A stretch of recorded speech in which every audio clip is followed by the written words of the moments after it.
queria compartilhar com você essa manhã algo que Deus tem colocado no nosso coração esses dias. Queria que você abrisse a sua Bíblia no livro de Gênesis, capítulo 11. Gênesis, capítulo 11. Nós vamos ler do verso 1 ao verso 9. Gênesis, você não vai ter dificuldade, porque é no início da Bíblia. E você vai abrir no capítulo 11, nós vamos ler dos versos 1 ao verso 9. Quem achou, diga amém. Louvado seja o Senhor. Diz assim o texto: ora, em toda a terra havia apenas uma linguagem e uma só maneira de falar. Sucedeu que, partindo eles do Oriente, deram com uma planície na terra de Sinar, e habitaram ali. Disseram uns aos outros, se você tem o costume de riscar sua Bíblia, risque uns aos outros: vinde, façamos tijolos e queimemo-los bem. Os tijolos serviram-lhes de pedra e o betume de argamassa. Disseram: vinde, edificamos. Você que gosta de ler, riscar sua Bíblia, risque para nós uma cidade e uma torre, cujo tope chegue até os céus, e tornemos célebres o nosso nome, para que não sejamos espalhados por toda a terra. Então desceu o Senhor para ver a cidade e a torre que os filhos dos homens edificaram. E o Senhor disse: eis que o povo é um, e todos têm a mesma linguagem. Isso é apenas o começo. Agora não haverá restrição para tudo o que intentam fazer. Vinde, desçamos e confundamos a sua linguagem, para que um não entenda a linguagem do outro. Destarte, o Senhor os dispersou dali pela superfície da terra, e cessaram de edificar a cidade. Chamou-se-lhe, por isso, o nome de Babel, porque ali confundiu o Senhor a linguagem de toda a terra, e dali o Senhor os despertou por toda a superfície da terra. Coloque a mão no seu coração, vamos orar mais uma vez. Senhor, eis-nos aqui diante de Ti, eis a Tua palavra. Que o Senhor possa estar falando aos nossos corações aquilo que precisamos ouvir nessa manhã. Contamos com a instrução do Teu Santo Espírito, para que nós possamos entender aquilo que o Senhor está querendo falar conosco. Assim, nós oramos por fé, em nome de Jesus. Amém. Provavelmente você já ouviu alguma pregação, você já leu na sua Bíblia essa história que está escrito em Gênesis 11, do versículo 1 ao versículo 9. É a famosa história da Torre de Babel. Um texto muito conhecido de todos nós. Esse evento aqui, ele acontece no pós-dilúvio. Logo após o dilúvio, quando Noé e a sua família saiu da arca, eles começaram a povoar a terra. E a nação começou, houve um novo recomeço da nação. E Noé teve 3 filhos, Sem, Cã e Jafé. E Cã foi aquele que descobriu a nudez do seu pai, e ele foi amaldiçoado por Noé. Então, esses 3 filhos, eles começaram a reproduzir e povoar a terra, e criar nações. No capítulo 10 de Gênesis, você vai ver a genealogia desse povo, os descendentes de Noé, como acontece ali a multiplicação através dos filhos de Noé. E quando você lê no versículo, em Gênesis 10, no versículo 8 e 9, você vê a história de um homem chamado Nimrod. Versículo 8, diz assim, Gênesis 10, 8, Cuxi gerou a Nimrod, o qual começou a ser poderoso na terra. Foi valente caçador diante do Senhor, daí dizer-lhe-se, como Nimrod, poderoso caçador, diante do Senhor. Aliás, deixa eu ler de novo que eu estou me enrolando aqui. Cuxi gerou a Nimrod, o qual começou a ser poderoso na terra. Foi valente, caçador diante do Senhor. Daí dizer-se, como Nimrod, poderoso caçador diante do Senhor. Nimrod é um homem que ele é descendente de Cã, o filho que foi amaldiçoado de Noé. E a Bíblia destaca ele como sendo um guerreiro, um caçador, um conquistador. Então o texto também diz que ele fundou a Babel. Ele que lançou os fundamentos da cidade de Babel. E no texto de Gênesis capítulo 11, a partir do verso 1, a gente vê a descendência desse homem tomando uma decisão. Diz o texto que eles estavam andando. Eles estavam andando. E de repente eles encontram um lugar, uma planície, um lugar plano. E eles começam a habitar naquele lugar. E eles têm uma ideia de construir uma cidade e construir uma torre. O nome Babel significa confundir. Então eles estão lá em Babel, que significa confundir. E eles têm uma iniciativa, eles têm um projeto. E Babel, quando você vê na Bíblia, foi em Babel que inicia-se a Babilônia. O lugar da construção da Torre de Babel é o lugar onde inicia-se a Babilônia, que é uma mentalidade enganosa, rebelde e diabólica, que é exatamente a Babilônia. A Babilônia que é a mãe das prostitutas e práticas repugnantes, descrita em Apocalipse 17, 4, 5. Quando você lê na sua Bíblia, lá em Apocalipse 17, 4, 5, você vai ver uma descrição do que é Babilônia.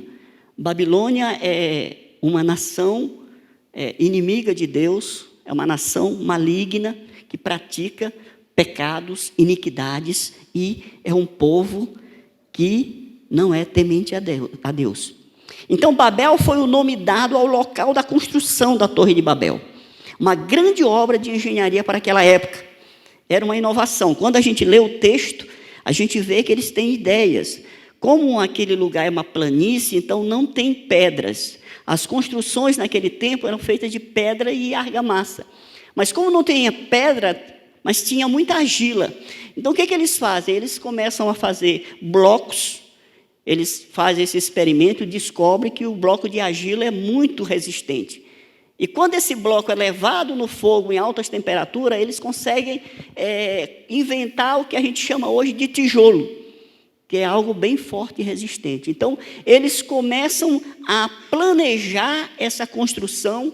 Eles têm uma ideia muito maravilhosa, que inclusive que essa ideia que é uma ideia que avançou e hoje existem as grandes construções, e isso nasceu ali, em Babel.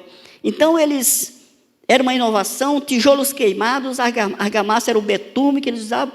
Então, o propósito deles é construir, mas aquilo que você riscou na sua Bíblia é um projeto que é feito pelo homem. Aqui a gente vê claramente que toda aquela organização ali está voltado para eles. É uma cidade para nós. Vamos edificar uma cidade para nós. Então, naquele momento, era uma obra grandiosa, ninguém tinha visto algo desse jeito, e eles começam a construir essa cidade e essa torre. E o texto que nós lemos diz que essa torre, ela é para tocar até no céu. E a gente acredita que, todos que estudam a Bíblia acreditam que isso não é literal. Na verdade, eles não querem verdadeiramente tocar no céu. Mas isso significa que é uma obra grandiosa para aqueles tempos. Fala tocar no céu porque é muito alto. Ninguém nunca mediu, a Bíblia não descreve como era, mas era bastante alta essa torre. Mas o propósito era que essa torre chegasse até o céu. Não literal, mas era uma torre grande para aqueles tempos. E quando nós lemos o texto, nós vemos que essa é uma obra independente, é uma obra criada pelo homem para o homem. É como que se aqui inicia-se um processo de rebelião contra Deus. Por quê? Porque essa obra ela tem 2 problemas. Na verdade, ela tem 3 problemas. Ela tem um problema de motivação. Qual era a motivação deles para construir uma torre? O texto é autoexplicativo. Diz que eles queriam se tornar célebres. Queriam se tornar famosos. E o outro problema dessa obra é que o propósito dessa torre e dessa cidade é que eles não se espalhem sobre a terra. E isso é uma desobediência a Deus. Se você voltar um pouco atrás, no livro de Gênesis mesmo, no capítulo 9, no verso 7, Deus fala assim para Noé: mas sede fecundos e multiplicai-vos, povoai a terra e multiplicai-vos nela. Ou seja, o propósito de Deus naquele momento para aquele povo era que eles povoassem a terra, que eles se espalhassem. E aqui eles têm uma ideia de construir uma cidade, de se aglutinar e fabricar e construir uma torre que chegue até o céu. Embora a Torre de Babel fosse uma construção física, ela foi um projeto que nasceu no coração do homem. A gente vê claramente que Deus não tem participação nesse projeto. Esse projeto são pessoas, são homens, são um povo liderado por um homem chamado Nimrod, que tem uma ideia de fazer uma construção. E essa construção, ela vai contra aquilo que Deus quer. Primeiro, não tem participação de Deus. Segundo, a motivação dessa obra é que eles sejam famosos. Aqui fica claramente para nós descrito que os descendentes de Noé se uniram para se rebelar contra Deus. Eles se juntam e é como se delimitassem o espaço de Deus. Porque alguns estudiosos, eles descrevem essa torre como ela era.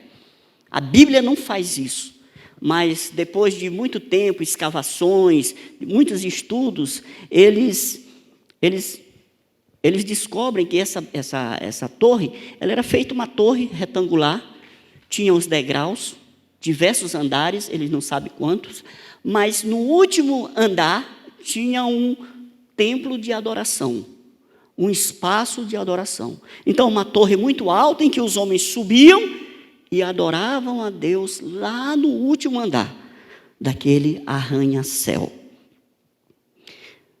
Muito tempo depois, os babilônios, agora eles fazendo escavações, os geólogos, eles descobriram diversas torres que são semelhantes à Torre de Babel. Ou seja, os babilônios, depois da Torre de Babel, eles construíram mais torres para adorar os seus deuses. E eles acreditavam que o Deus deles descia e falava com eles no alto da torre. Mas o que fica claro no texto é que há uma arrogância, há uma soberba e há uma independência do homem com relação a Deus. O que se tira de lição aqui é que é um projeto independente, é um projeto que aqui mostra a exposição da arrogância, da soberba e da rebeldia do homem. É como se, numa mensagem implícita, esses homens estivessem dizendo: Deus, tu fica lá em cima e nós ficamos aqui. Quando nós quisermos falar contigo, nós subimos, falamos contigo. Agora, aqui embaixo, nós construímos os nossos projetos, os nossos sonhos. O que esse povo está dizendo aqui é que ele quer ser independente de Deus, é que ele quer construir os seus próprios sonhos. Qual é a motivação? Fama, ser reconhecido por todos. Babel, ele nos ensina algo precioso.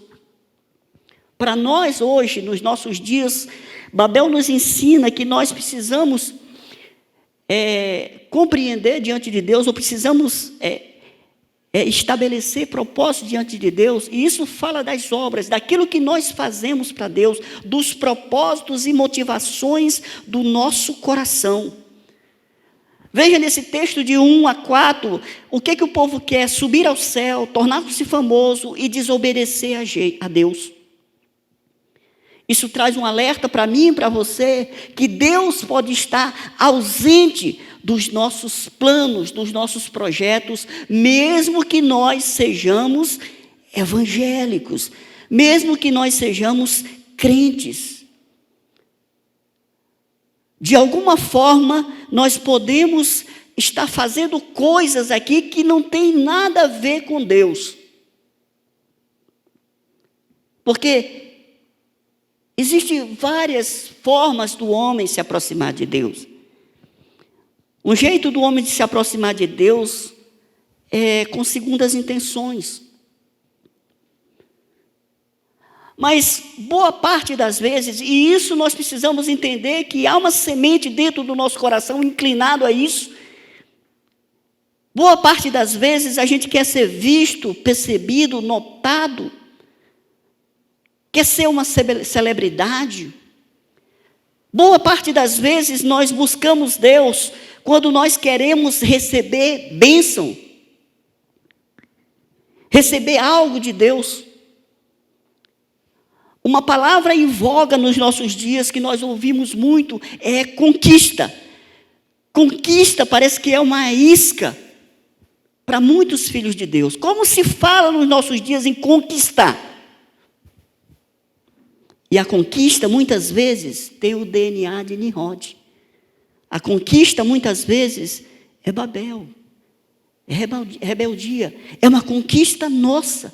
Por isso, essa manhã, Deus precisa trabalhar no meu coração e no seu coração para trazer luz em tudo aquilo que a gente está produzindo, em tudo aquilo que a gente está vivendo em Deus.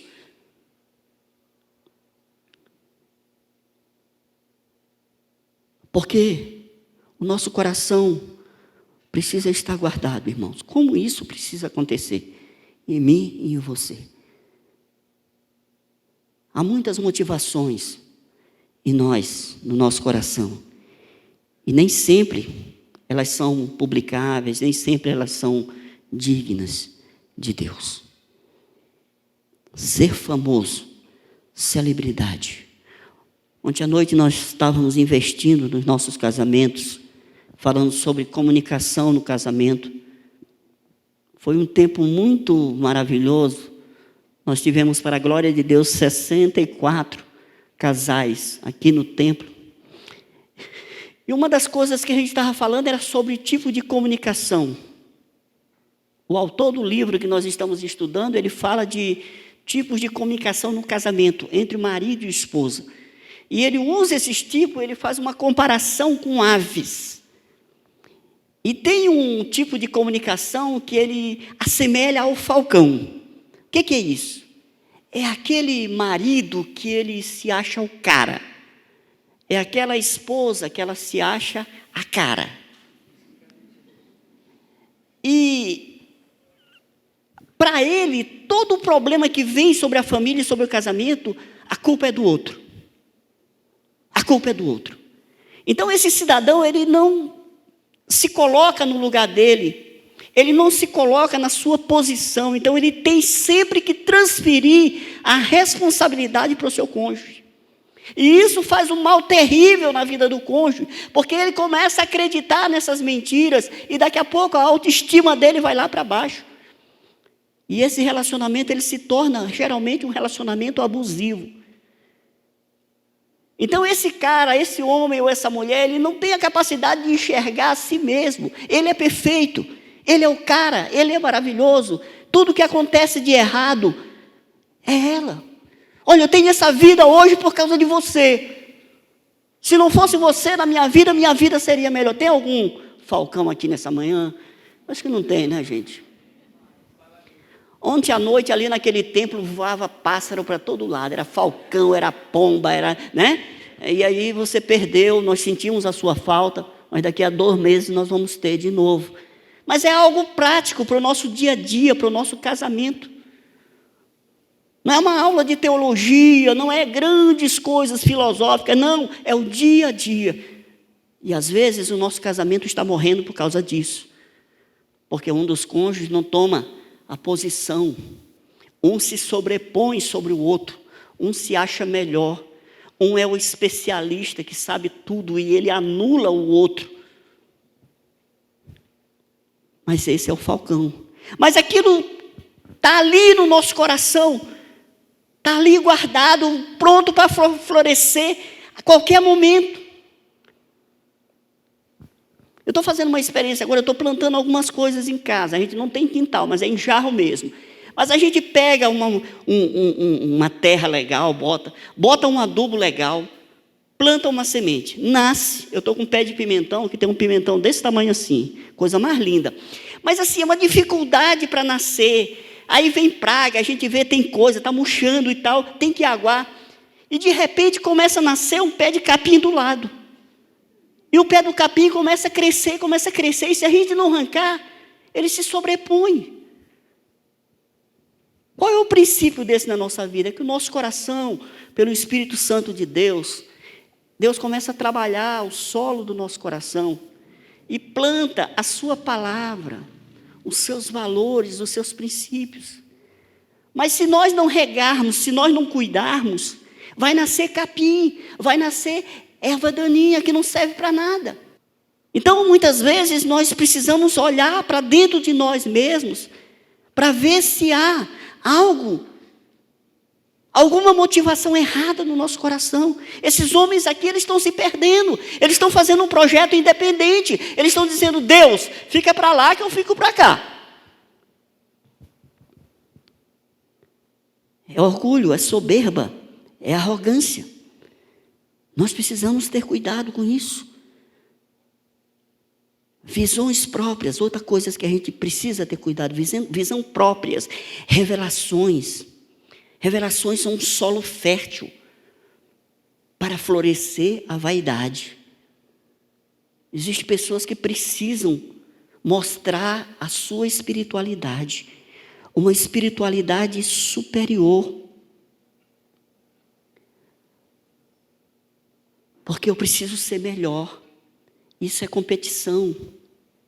Isso é orgulho, soberba. Isso é arrogância.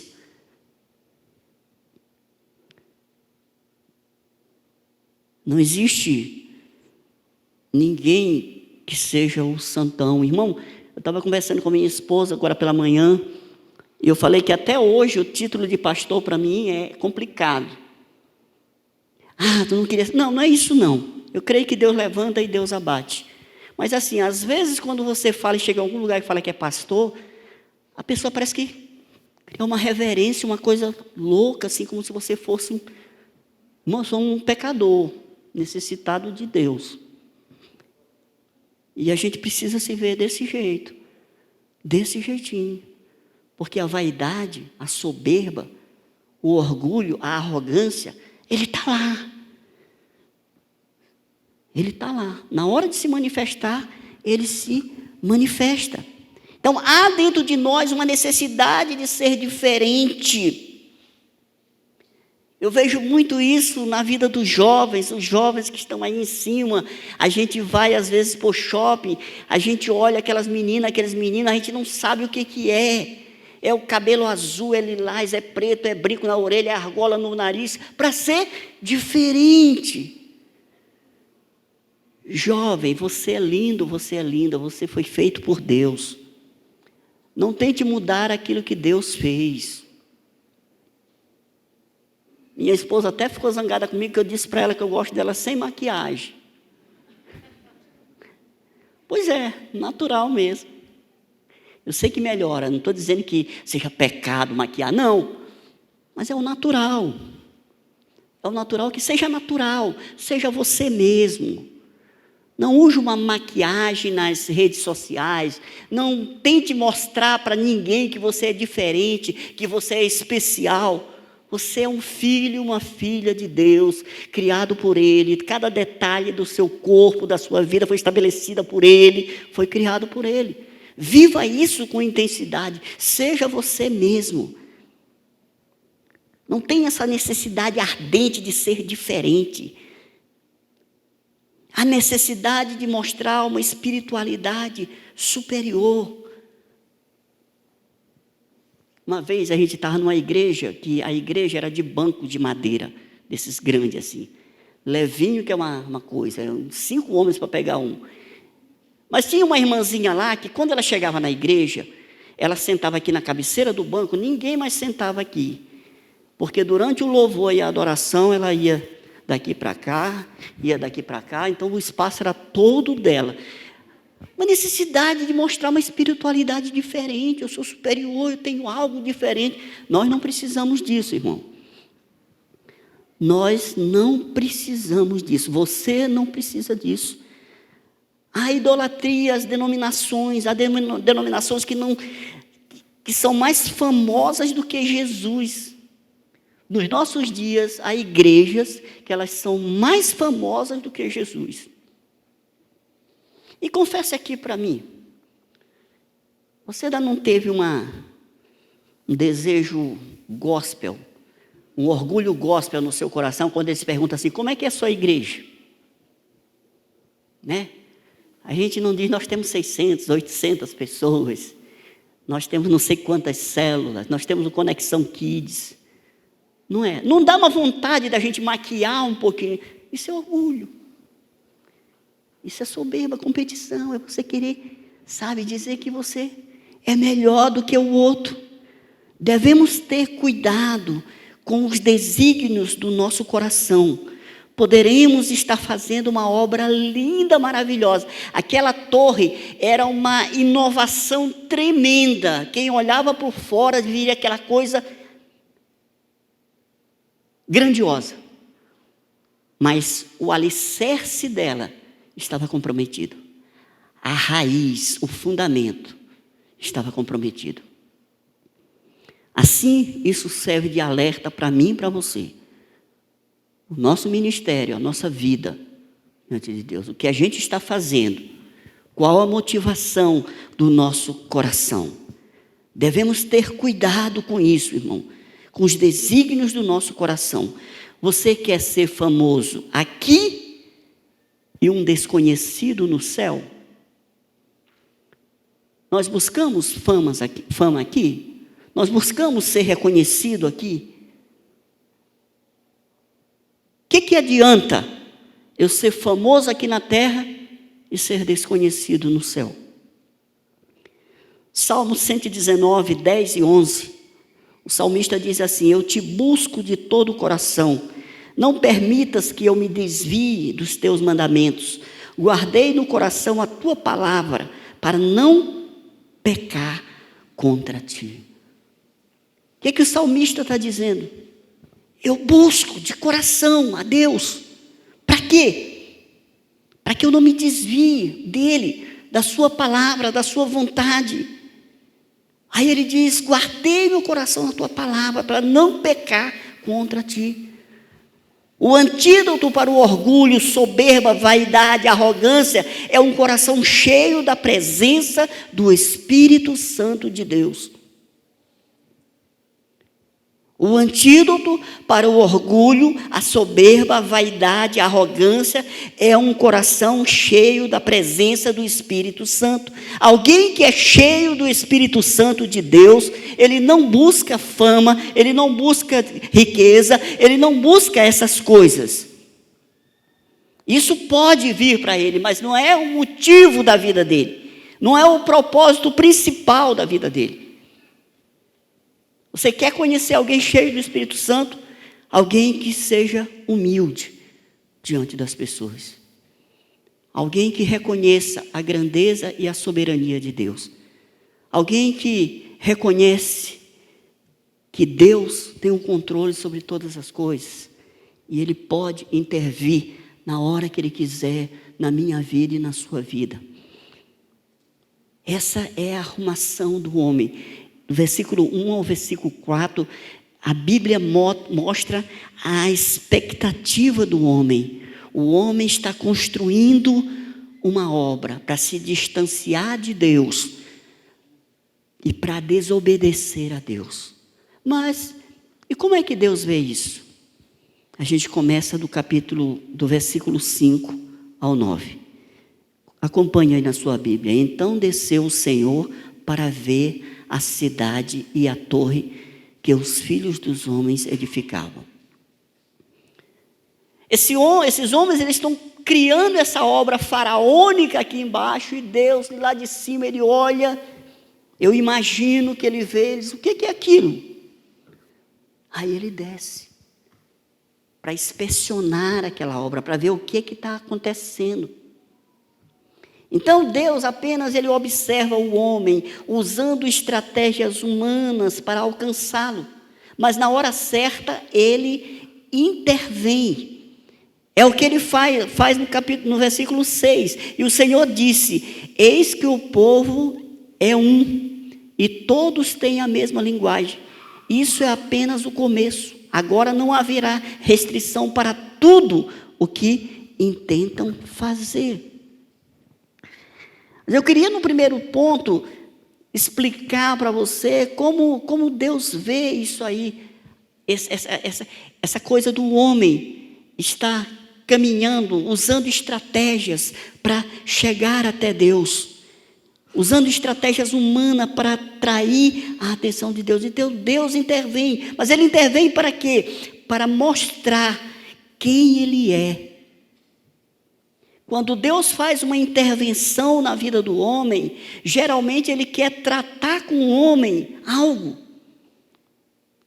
No primeiro momento, Ele quer se revelar a esse homem quem Ele é. Ele é Criador, Ele é soberano, Ele é eterno, Ele é Senhor do universo. Isaías capítulo 9, versículo 6, diz que Ele é o Pai da eternidade.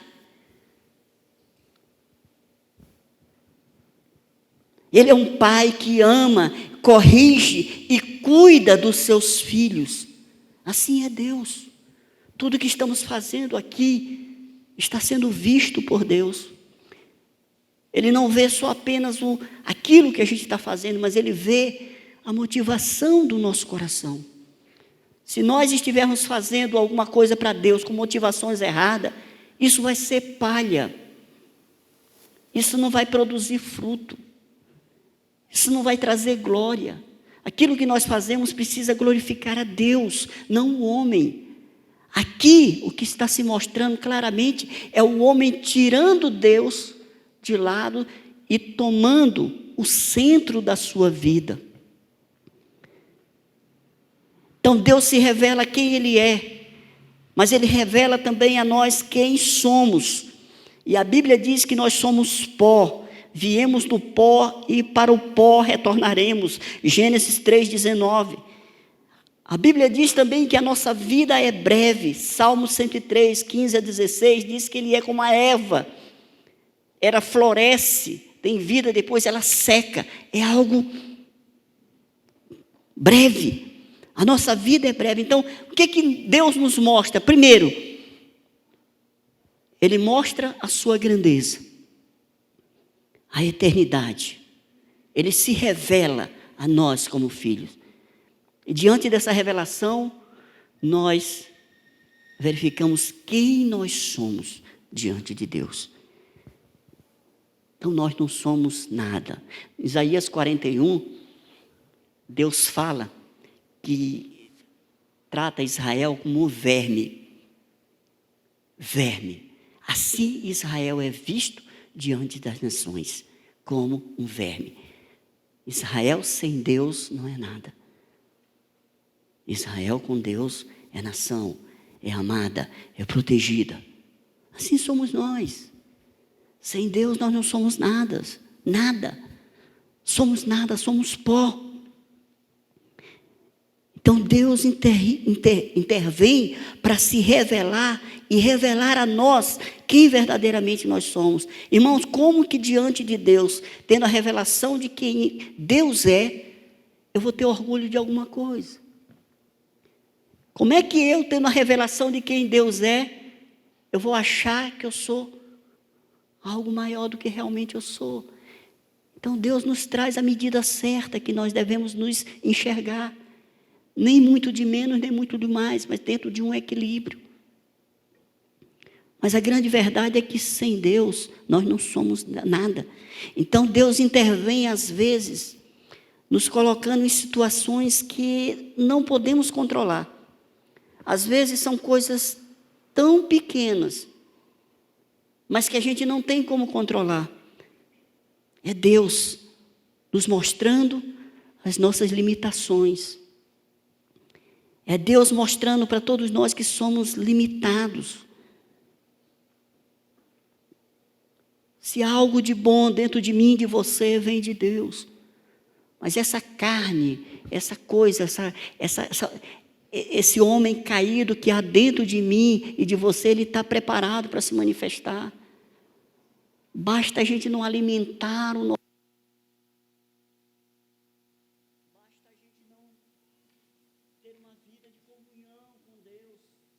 Qualquer um de nós pode ser pastor, pode ser presbítero, pode ser bispo, qualquer um de nós que deixou de alimentar o Espírito de Deus que está dentro de nós iremos morrer espiritualmente. Vamos estar separados de Deus. Então Deus vai estar sempre na minha caminhada e na sua caminhada nos mostrando, fazendo intervenções na nossa vida, intervenções que nós nem sabemos como está sendo feita, mas com o propósito de nos levar para o prumo dele, para aquilo que ele quer de nós. Então, às vezes, irmão, o orgulho, a soberba, esses sentimentos que há dentro de nós, prontos para florescer, ele tem uma linha bem tênue, é difícil de você identificar. Assim que nós convertemos lá em casa, a gente passou por um problema financeiro muito sério. Lá em casa era aquela questão da fartura, farta tudo, né? Não tinha nada, né? E aí, na igreja, existe um casal que o homem, ele me contou o testemunho dele. Ele estava numa festa no interior e ele tinha problema de depressão, então ele bebeu, e quando ele estava bêbado, ele pegou uma arma e deu um tiro contra a própria cabeça. Obrigado. Ele deu um tiro contra a própria cabeça, no interior. E como os pais dele tinham muito recurso, ele veio para cá, para São Luís, para ser tratado. Passou alguns dias em coma, mas eles conseguiram reconstruir aqui a parte do cérebro dele que foi atingido, mas ele ficou paraplégico, da cintura para baixo. E ele foi fazer a fisioterapia dele no Hospital Sara. E ali ele conheceu a enfermeira que tratava dele, eles se apaixonaram e ele casou com ela. É uma história muito bonita. E ela ia para a igreja e levava ele. E ele era muito dependente, ele é muito dependente dela. Então ele levava ele no carro, aí chegava lá, abria a mala do carro, tirava a cadeira de roda, que era dobrável, e colocava ele e assistia ao culto, depois fazia o mesmo procedimento. Ele tinha uma vida totalmente dependente da sua esposa. E um dia de sábado ele disse assim: olha, hoje minha esposa não pode me acompanhar, porque ela que dirigia, eu preciso fazer algumas coisas, você pode ir comigo? Eu disse: posso. Eu estava desempregado e eu fui. E a gente passou a manhã toda resolvendo questões dele. Onde a gente chegava, parava o carro, tirava a cadeira de roda, montava, botava ele, ia resolver. E à tarde eu fui levar ele para a igreja que tinha uma programação lá. E eu cheguei, a esposa dele estava esperando ele lá. E eu cheguei lá com ele, tirei, botei, entreguei para a esposa dele, entreguei a chave. E aí ele me chamou e ele me deu um dinheiro. Aí eu falei para ele assim: cara, eu não quero não. Olha, eu não fiz isso aí por dinheiro não, cara. Eu fiz esse negócio porque eu te amo e não é preciso. Aí ele ficou olhando para mim e guardou o dinheiro. Aí eu saí. Aí eu peguei o ônibus. Aí quando eu estou no ônibus, eu estou sentado ali, aí eu pensei: rapaz, que bobeira, hoje é o aniversário do meu filho. Caio era desse tamanho. Eu não tenho nadinha para oferecer para ele. Eu não podia pegar esse dinheiro para comprar pelo menos uma pizza para comer com meu filho. E aí eu fiquei naquela questão: eu desço do ônibus e volto? Não, mas vai ser chato eu voltar para falar para ele que eu quero, né? E aí eu voltei para casa, mas eu fiquei ruim. Aí no outro dia eu fui para o culto, no domingo, aí quando cheguei lá, ele estava lá, ele me chamou, disse, irmão, posso te dizer uma verdade, não vai te zangar? Eu disse, não, irmão, tu é orgulhoso. Tu é orgulhoso, cara. Ontem tu demonstrou isso. Eu digo, é verdade, sou mesmo. Mas a verdade é que, às vezes, a gente quer demonstrar uma espiritualidade, uma coisa tão... Sabe, eu não preciso, precisando. E às vezes a gente faz isso, o nosso casamento está uma desgraça, não funciona. O marido fala uma coisa, a esposa responde outra, e a gente não procura ajuda. Às vezes o pecado está batendo na nossa porta e a gente não fala com o nosso discipulador, a gente não pede ajuda. Porque o que eles vão pensar de mim? Na igreja a gente é tão bem, a gente forma um casal tão bacana no Facebook, no Instagram. Então, o que vai acontecer se a casa cair? Então, às vezes, o orgulho ele nasce da nossa incapacidade de reconhecer que precisamos das pessoas. Às vezes, essa linha tênue do orgulho se manifesta quando nós não pedimos ajuda, quando precisamos. E às vezes o orgulho e a soberba se manifestam na nossa vida quando nós declaramos que nós não somos orgulhosos e soberbos. É algo complicado, que somente o Espírito de Deus pode trazer luz.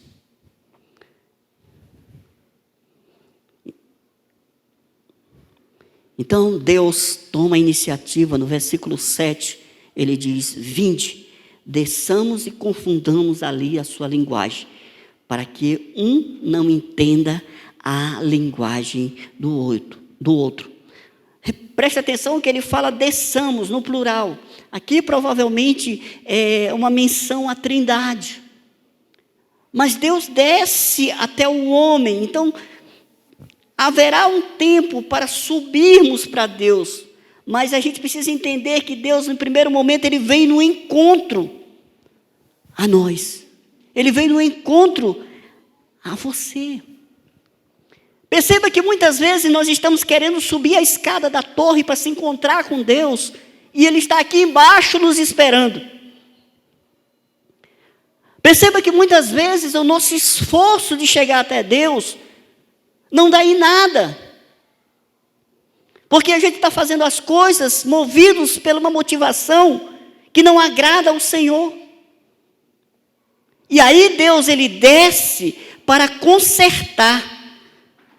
Precisamos entender a grandeza e soberania do Deus Criador, Senhor e Pai. Como filhos de Deus, nós precisamos discernir a vontade do Pai. A minha esposa estava falando no curso de aconselhamento pela manhã sobre isso, de a gente na igreja, a gente buscar o propósito de Deus para a nossa vida. Para que eu converti? Para que eu fui chamado? Para que eu estou nessa igreja? Essas perguntas que a gente precisa fazer para Deus. Eu estava condenado, eu ia para o inferno, e de repente Deus deu um freio nisso. Me trouxe para cá, e agora, Senhor? O que o Senhor quer de mim? Será que Deus quer apenas que eu venha nos cultos de domingo? Será que Deus quer apenas que eu frequente uma célula? Embora isso seja importante, mas eu creio que Deus tem algo maior para você. E não é uma conquista, é um trabalho. É algo que você vai fazer para Deus em retribuição a tudo aquilo que Ele fez e que Ele está fazendo para você. Você reconhece Deus na sua vida? Você reconhece aquilo que Deus já fez e aquilo que Ele está fazendo na sua vida? Se isso não brotar um sentimento de gratidão no nosso coração, e se isso não for um combustível para que a gente possa fazer a obra de Deus, isso é palha.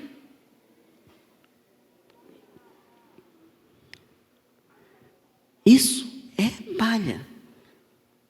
Não podemos permitir que o orgulho, a soberba, a arrogância condene o projeto de Deus que Ele nos confiou. Não podemos permitir que seja erguida uma torre de Babel no nosso coração.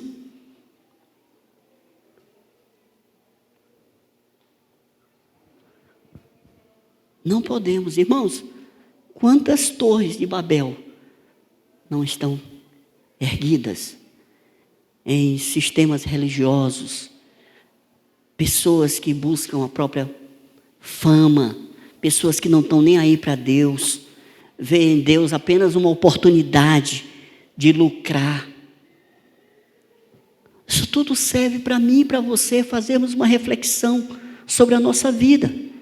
Talvez você chegue essa manhã aqui e você identifica que há muita torre de Babel no seu coração. Há coisas que você está fazendo que você não convidou Deus para entrar, você não perguntou para Deus, você não comunicou Deus, você não envolveu Deus no seu projeto.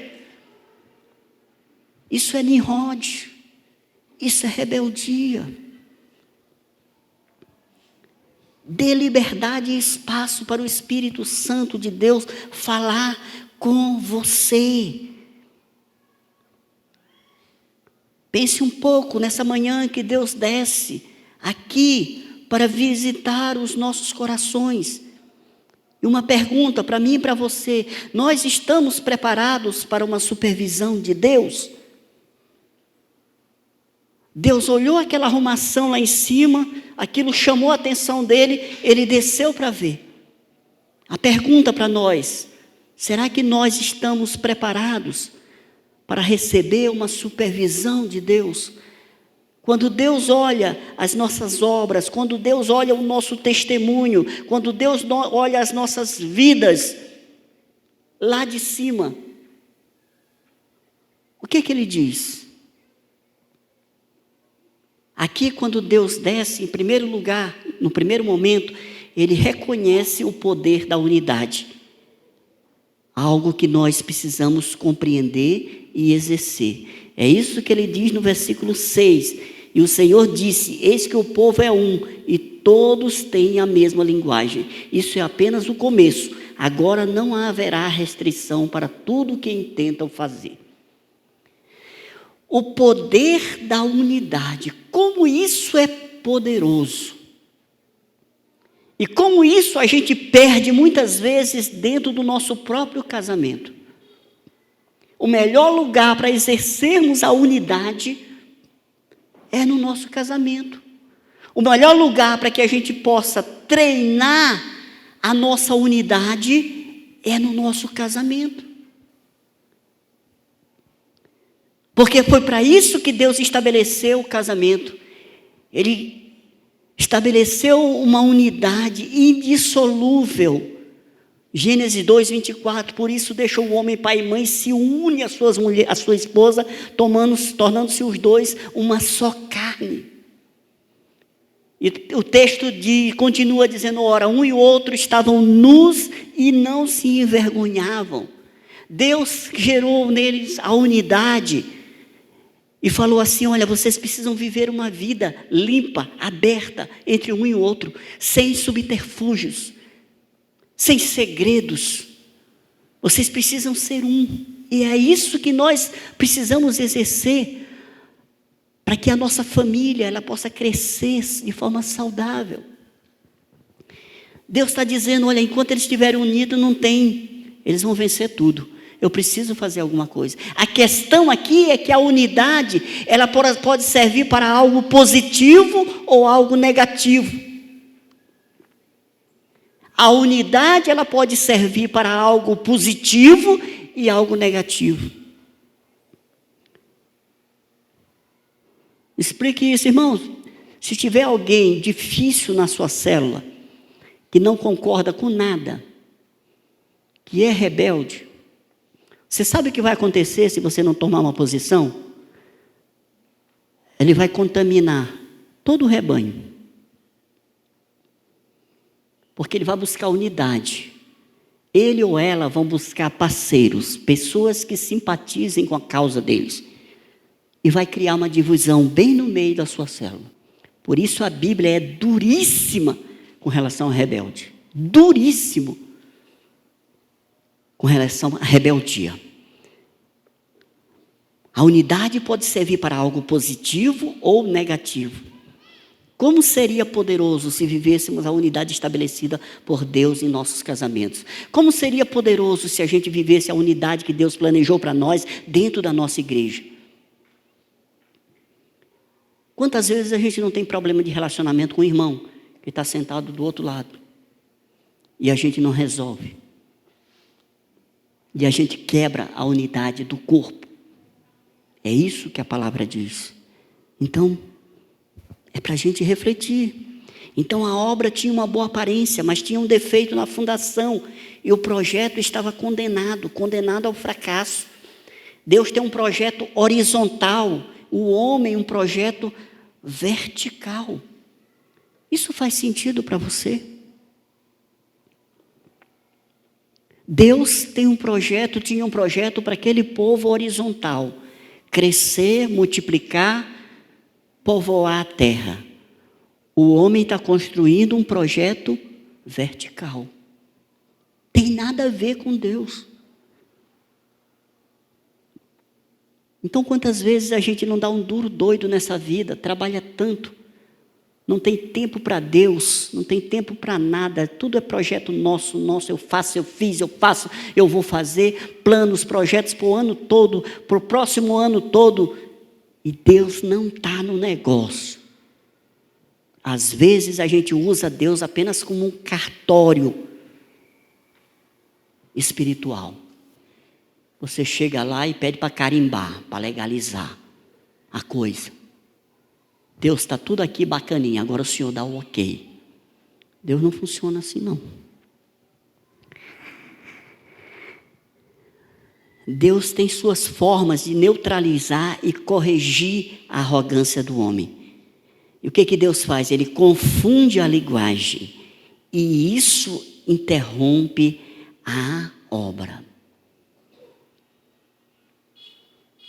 E no versículo 9 ele diz: chamou-se-lhe por isso o nome de Babel, porque ali confundiu o Senhor a linguagem de toda a terra, e dali o Senhor os dispersou por toda a superfície da terra. Escute algo que é de Deus para a sua vida. A aparente confusão que você está vivendo na sua vida pode ser uma ação de Deus, uma intervenção de Deus para um novo recomeço na sua vida.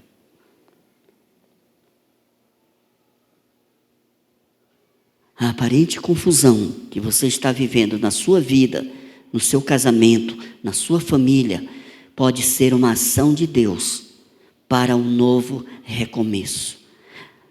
Em Babel, nascem os diferentes idiomas que nós conhecemos hoje. Ali nasce essa divisão de idiomas das nações dos nossos dias, através de uma interferência divina na humanidade, para estabelecer a sua vontade, a vontade de Deus. Deus intervém nas nossas vidas para estabelecer a vontade dEle. Se você está com seu coração em Deus e a sua vida está um reboliço, fique atento. Deus está no negócio. Coloque Deus no negócio, que quando essa tempestade passar, você vai ter um novo recomeço na sua vida. Amém? E foi assim que Deus fez, quando o homem estava envolvido em todos os seus projetos aqui na terra, disperso, sem dar importância para Deus, construindo os seus sonhos, os seus projetos. Quando Deus viu lá de cima o homem condenado aí ao inferno, Ele chamou o seu filho e enviou Jesus para vir aqui intervir na humanidade, para dizer assim: olha, existe um Deus lá em cima, existe o céu e existe o inferno. Jesus veio ao mundo para intervir na humanidade. Jesus é o juízo de Deus sobre a humanidade. O meu pecado, o seu pecado, veio a Jesus na cruz do Calvário. Ele tomou sobre si as nossas enfermidades, as nossas dores. Eu Queria convidar o pastor Jean e a equipe de louvor. Então Jesus, ele é a intervenção na humanidade para levar o homem a Deus. Jesus disse: eu sou o caminho, a verdade e a vida. Ninguém vem ao Pai senão por mim. E agora, em Cristo, através do Espírito Santo, podemos, como igreja, como filhos, realizar os sonhos de Deus aqui na terra. Escute, não deixe Deus de fora da sua agenda. Não deixe Deus de fora dos seus projetos. Se você é um filho que ama o Pai, se você deseja viver os projetos de Deus para a sua vida, se empenhe a ouvi-lo, a estabelecer uma comunicação com o Espírito Santo. Talvez haja coisas na sua vida que humanamente é impossível de resolver. E Deus te trouxe aqui nessa manhã para dizer: dependa de mim, me busque, me busque. Ele tem toda a sabedoria, Ele tem todo o conhecimento. Vamos ficar de pé. Queria perguntar se existe alguém essa manhã, neste lugar, que deseja entregar a sua vida para Jesus. Existe alguém que nunca fez isso e que essa manhã entendeu que está construindo uma Babel, uma torre de Babel, uma vida independente de Deus. Alguém que queira dizer assim: Deus, vem fazer parte do meu projeto de vida. Entra na minha vida, governa o meu coração, as minhas atitudes. Até hoje eu não dei certo na vida, eu não sei como fazer, eu me enrolo todo, eu sou um péssimo filho, eu sou uma péssima filha, eu sou um péssimo marido, uma péssima esposa, mas eu preciso do Senhor, eu preciso da tua direção. Entra na minha vida. Tem alguém lá em cima que deseja entregar a sua vida? Aleluia. Tem alguém aqui embaixo que deseja entregar o controle da sua vida para Jesus?